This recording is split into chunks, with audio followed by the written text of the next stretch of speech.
you get your beats? HustleDreamProduction.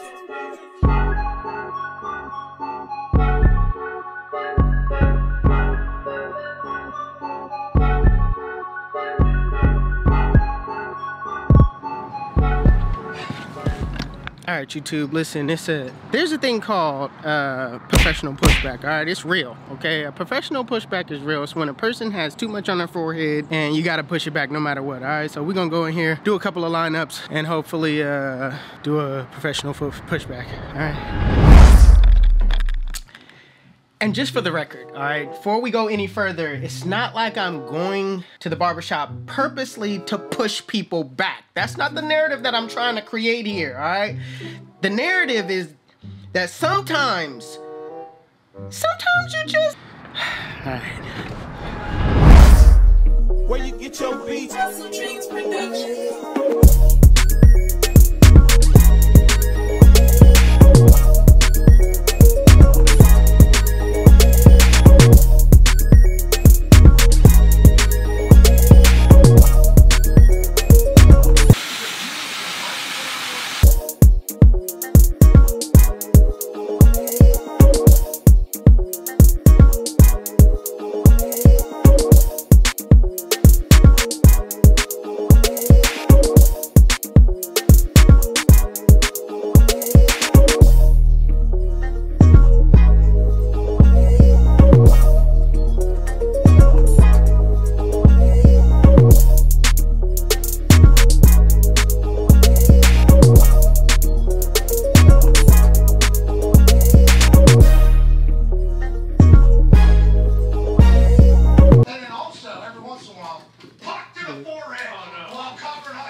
Alright, you guys, we got a waiver in the building. Hopefully there's something up under here. I'm doubting it because I don't see it. You know what I mean? Do you see it? I feel something. Let's take it off and see. Wait, check.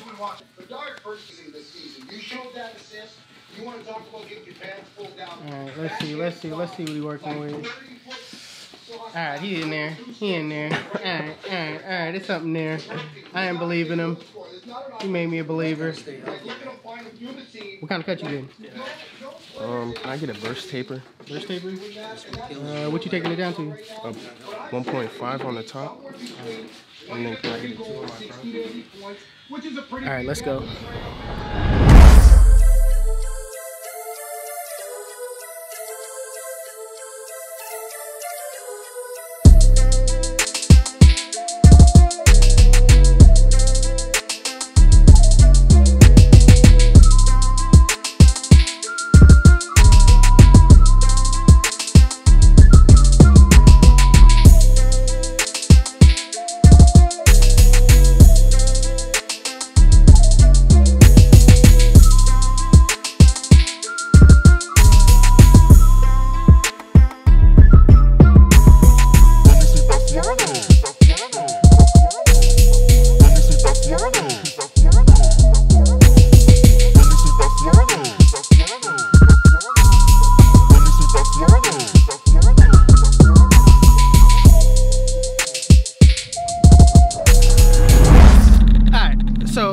Let's talk about what a professional pushback is, all right? A professional pushback, first of all, let's just focus on the pushback, all right? It's when you push somebody back past their natural hair growth. It's when you lift the hair up and you look at the first couple of hairs when you lift the hair up because the hair could overlap, all right? So when you lift the hair up, you'll see that you're revealing the natural line, all right? So when you go past that, that's a pushback.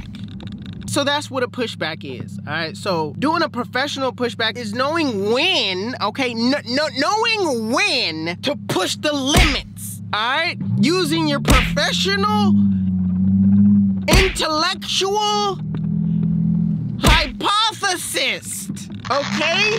On how far you're going back, all right? To make the client look symmetrical, to where the client is happy, and doesn't feel like you took too much, all right? Why do I feel out of breath saying this? I don't know. Alright, so when it comes to students, some of you students be so scared to, I don't want to say scared to push somebody back, but you guys are so scared to even, you want to prevent the pushback so much that you're not even giving somebody a crispy lineup, all right? You're so hesitant to, I don't want to be a pushback king. I don't want to be in school trying to say, hey, you push me back. He's a pushback guy. You guys got to stop that, man. You got to stop that. You got to know when to push the limits, all right? And there's a limit. Just lift up the hair, okay? Just lift up the hair. So in this particular situation, what I like to do is I like to start in the middle first, all right? What that does is cut out your middleman, all right? You don't want to start from one end and go all the way to the other end. That's not what you want to do. The chances of being, your lineup being crooked is greater, all right? So start in the middle, and then I like to go to the side that's weakest. You know what I mean? It doesn't have, it's probably thinning in that area. It's more up than normal. So I like to start on that side first. That way it's easier to judge how much I should take off on that other end, right? So the reason why I start on the weak side first is I can get that knocked out, and that shows me the highest point that I could go, all right? So on that other side, you're just gonna have to use your better judgment. You're gonna have to make it more symmetrical and try your best not to push it back as far as that other side. All right, let that other side be your guideline to how far to go back on, you know, on this right side.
I know. Don't nobody want to be known for pushing nobody back, all right? That's not the thing to do, all right? But in some cases, and like this my last client, and the client, I want to say before that one where I had to take it up on the other side, listen, nobody wants to be known as a push backer. Even if that even a word, all right? Nobody wants to be known as a push backer, but there's some cases that you have to push back, or else they're gonna have this little bitty old bar and extra boxes that you could put on it, all right? Sometimes the pushback is just necessary, all right, to get a regular looking line. Some people got hair that just grows all over their forehead. What are you gonna do then, all right? Make their eyebrows touch the line up? No. All right, so I know I pushed him back. Okay, I know I pushed him back. But don't it look better like that? It's just me. Maybe it's just me. I don't know.